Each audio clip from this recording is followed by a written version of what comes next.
Hello guys, আমরা এসেছি টাওয়ারের কাজে।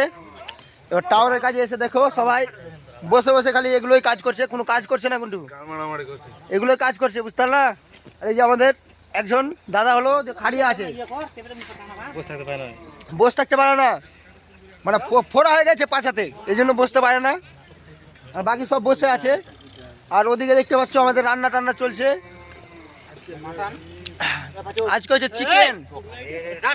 এই যে দেখো এখানে ফের আমাকে টানতে বলছে, কি বলছো গাইস তোমরা কমেন্টে বলো, এমনি মুখে বলিও না।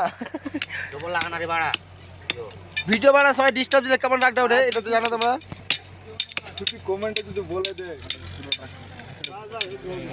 এই যে একটা ইউটিউবার দেখো বসে বসে, এই দেখো এটা মারপিট করছে, দেখতে পাচ্ছ গাইস। এটা হচ্ছে প্যান্ডেলের মিস্ত্রি, আর এখানে এসছে কাজ করতে টাওয়ারে। প্যান্ডেলের মানুষ কি টাওয়ারে কাজ করতে পারে তোমরা বলো? তো ঠিক আছে, এরপরে ভিডিওতে দেখা হবে আপনাদের। Tata, bye bye, good bye.